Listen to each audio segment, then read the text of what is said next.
Hello everyone, this is CJNovo992 and today we're back for another brand new video, and today's video comes to us after what was a truly beautiful, fun, laugh-filled enjoyment of a weekend that genuinely felt like a vacation from the stress and pressure of following this football club. And just to our luck, we can't enjoy that wave too long because me and thee have to once again get back into the trenches as there's a game upon the horizon already, and it couldn't come more of a challenge as it's a fixture that's haunted us for season upon season. It's Rangers versus Aberdeen. The test is upon us. Have we finally studied? Now, of course, that's a reference to domestic football, as the last time we faced Aberdeen we lifted a trophy, which was very, very enjoyable. But domestically, it's been nowhere near good enough every single time we've played Aberdeen this season. An Aberdeen side that's been struggling for the majority of the season. They've managed to nab 4 points for us. So, aye, domestically, nowhere near good enough, and with the feel-good vibes that's going on, how we're feeling, the fact that we feel like we've got momentum with us, this is a big game and a big moment for this Rangers team to show that they can lift some silverware with getting over the old hump. But before we get to the Rangers end in today's video, let's pull it back a little bit and look at tomorrow's dance partner, which is of course Aberdeen Football Club, who at my current time of recording sit 8th. I think when you hear Aberdeen sitting 8th in the table, I think when you have a wee scan, you look at the form 1 win in the last 5, it does get this little bit of the old lip start quivering a little bit as you start getting a bit happy. But what the cold, sobering facts are about Aberdeen Football Club being such a unique football club that they actually are, is it is completely irrelevant, troops, because we all sat here, me and thee, this season for the last time Aberdeen came to Ibrox, they were sitting 11th. We enjoyed ourselves. We talked about how guff they were, how bad they were playing, the points they were drawing. And then what happened by the time the full whistle went? They scanted us 3-1. Now, it was under a different manager and it was a complete circus on and off the park. But there's your warning signs. If you're associated with Rangers Football Club in any way, there is your warning. It doesn't matter where they are in the league. They'll come to task. They'll step up in the plate ready to hit a fastball every single time. And I know that comes as a bit of a mockery. And people say, oh, it's embarrassing. They treat every game against us like a cup final. Well, they lost the cup final, but anyway, blah blah blah. It's embarrassing. Look how much it means to them. And I know people use that as an excuse and to discredit this Aberdeen side, but for me, it doesn't. For me, it highlights where my problem's been with this Rangers team. They can't raise their game when they need to and match the mentality aspect unless it's a European night or a big night here or there. This is a very, very important test for me, being a Rangers fan, looking at this Rangers team coming against this Aberdeen side, because they'll be ready. Well, that is always the question, and I think if you look domestically over the last few seasons with the points we've flung away, we simply haven't they been? And I think it'd be extremely naive for me to sit here and try and no say that Aberdeen will be expecting at least something for this game, or hoping for something. I'm sure that hope and expectation is maybe leaked into the players, who has hurt us year upon year. Because again, we talked about it, they are in a poor league position. They are struggling to pick up points. They are becoming a bit of draw specialists overall in terms of the league. But if you look at it, one of the teams that they're most profitable against in terms of points this season has been us. They've picked out 4 of available 6 points domestically versus Rangers, and that there is a shambles, where for a Rangers fan it is, but as a credit to Aberdeen, I guess, if you think about the way that they actually punch up. But we'll talk about that more for the Rangers then, as I feel like there's something to say in that. But again, we're here to talk about the Aberdeen side of the video. They will be feeling this game and they'll be ready, especially given what happened in their most recent game of football, as they finally waved goodbye to Barry Robson and he leaves having won the I Beat Rangers domestically once trophy, whilst picking up a runners-up medal in the only cup final that man has ever managed versus Rangers. The decision that had to be made was finally made, and in came Peter Levin to step in to the shoes, just to hold on until they announced a new manager. And what game did he have to manage over? What game did he have to step in and hold in? Had to be Aberdeen versus Celtic at Pittodrie, which, if you pay attention to stats, it's no bias, it's no hatred, it's usually a game that Celtic run all over Aberdeen. If you look at the points that they've won compared to what Aberdeen has, it's clearly in one favour, as Aberdeen usually bend over, take it like they're getting ready to do a Muppet show in terms of Kermit the Frog. That's usually what happens, but Aberdeen surprised everyone in Scottish football. No matter what cree or clan or team you actually follow, ladies and gentlemen, doesn't matter. Everyone was shocked in the way that Aberdeen approached that game and managed to pick up a point. And if I'm honest with you, Yes, they got a point in that game, which is a great result for them, but in my opinion, they could and probably should have had all three if the referee doesn't swallow his whistle and fills his nappy because he's too scared to send a Celtic player off whilst Aberdeen's 1-0 up. You know what I mean? Aberdeen were 1-0 up in that game, and a boy in a yellow card slid tackled an Aberdeen player from behind. Should have been resulting in a second yellow. It's a second yellow for every other team, but he absolutely bricked his knickknacks, but nobody wants to talk about that. They want to talk about Goldson connecting with his foot on somebody. Do you see how wild that is? Do you want to talk about a player sliding somebody on a yellow card from behind that should have resulted in a red card? Nah. Let's talk about Goldson kicking someone in the face. Okay. So I know there's a lot of pride from the Aberdeen fans based on the result versus Celtic and how they fought and how they deservedly played, especially in that second half, but I couldn't be sitting here lying saying they must be feeling a wee bit sick to their stomach, because again they could and probably should have had all 3 points, but again Majowski does what Majowski does, steps up, bees big and scores the big goals. When Majowski plays, Aberdeen is a danger, and Celtic found that out the hard way as it finished 1-1. And I like to joke, ladies and gentlemen, it took a Rangers man on the sidelines because the Aberdeen players must have been looking at Peter saying, "Is that a Rangers fan? Is that a Rangers fan?" I'm ready to rock and roll like a bull looking at a red flag. But Peter won't be technically in the dugout being the manager coming in to this game. Nah, he gets the draw versus Celtic, but in comes the new Aberdeen manager, Mr. Neil Warnock, who I have so much respect for and actually like to the hilt. And it's going to be parked right over here until he leaves the manager position at Aberdeen, because it makes me sad, Neil, but I'm going to boo you the more, and I'll continue to boo you and hope you do rotten for the next 6 months of your managerial career. I can park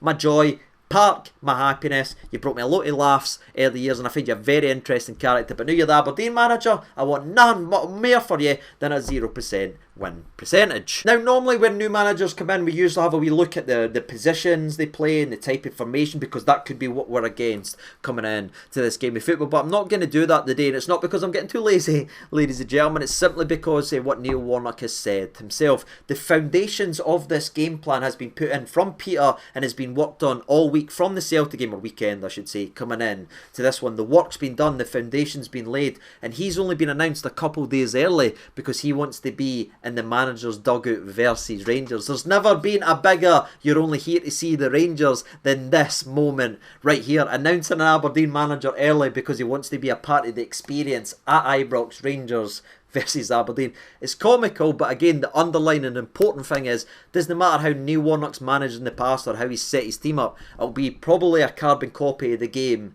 versus Celtic, which will see the midfield battle be absolutely vital and be flooded in this game, because one of the ways they hurt Celtic and they went away and limited what Celtic could do, yes, they rode the luck in the first half and they could have, should have done this and everything like that, but what they'd done really well as the game went on is they swarmed the middle of the park and they limited Callum McGregor's impact in that game of football. And I think coming into this one, Peter will be looking to do the exact same traps and trick the Rangers midfield into the same as what they've done Celtic, where they've done it with Callum McGregor. I think they'll do it with John Lundstrom because they do a similar job. No saying they're similar players, you can argue with this and this, but in terms of what their jobs are, anchoring, getting forward and pulling the strings, I think you'll see someone be a wee bit close, whether it's another centre forward or anything like that, just following Lundstrom and trying to limit him that way. So I just wanted to give you that information, as I know there's a lot of hysteria about Neil Warnock and how's he played in the past, the managerial bounds, the work's been done previously, ladies and gentlemen, they've been put forward. So I would look more at the last game versus Celtic rather than anything Neil Warnock's done in his career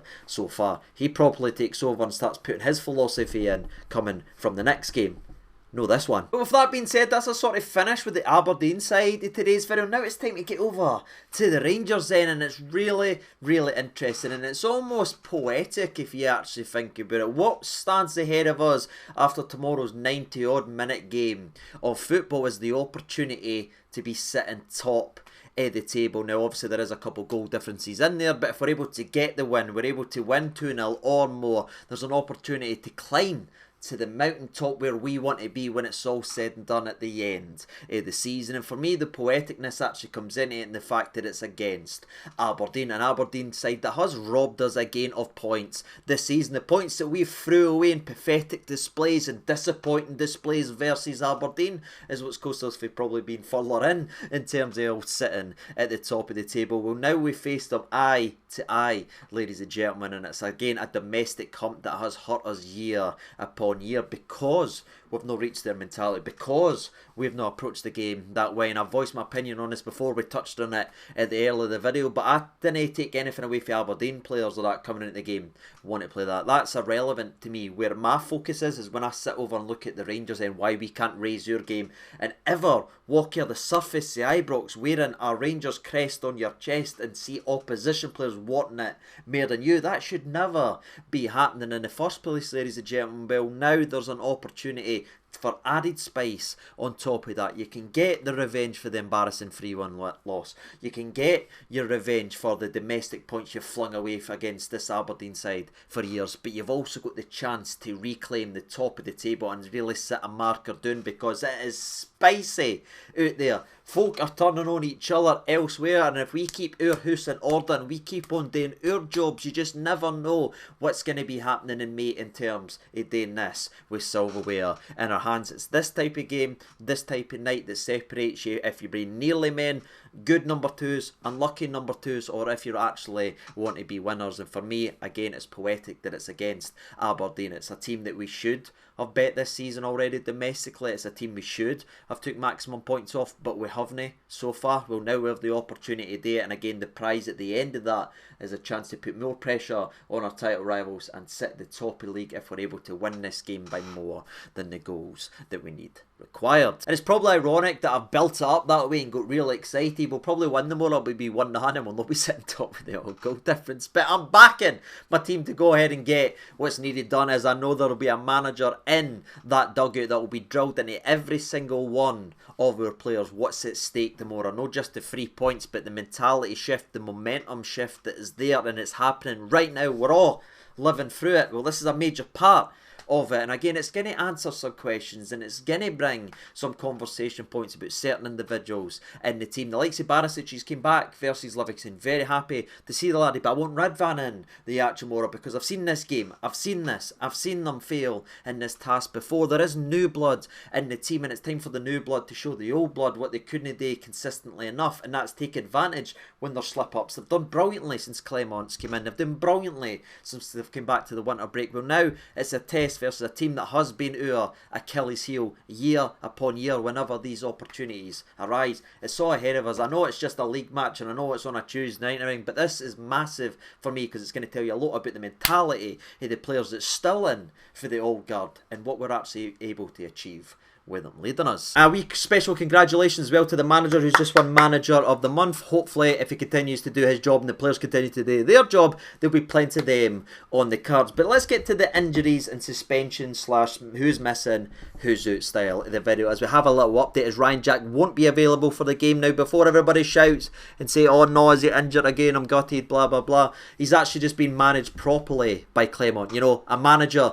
being a manager, managing situations and managing players. As Ryan Jack is just back from an injury and he thinks it'd be silly, given his history, he'd dive him in back-to-back games in his space, say 3 days. That makes sense. Until he's fully fit and ready to go, we now have a manager that looks at every player, doesn't treat them like cattle and treat them like herd. Says, right, he needs a wee bit of this to build him up. Let me go ahead and do that. That isn't a negative for me. That's a positive, and again shines the light under Clement than what we've had previously, where we've ran managers not only under Beale, but under Gio as well. Happy birthday, Gio! But sorry, I need to kind of take a dig at you. But running players into the ground, it's going to be actually clever management with Jacko, and I think he'll be important down the stretch. If we can get the best out of Jacko over the next 6 months, we could be lifting some real silverware this season. The other player that's going to be missing the game is none other than Leon Balogun, who actually had sitter after sitter the last game. You remember from a couple actual headers, but he will be missing as he's needing to see a specialist about the massive dent that he's got in the old face. Everyone else remains the exact same, so what you're basically losing is Balogun from the 11 and Jacko from the 11. You like say the Raskin will probably come in at the middle,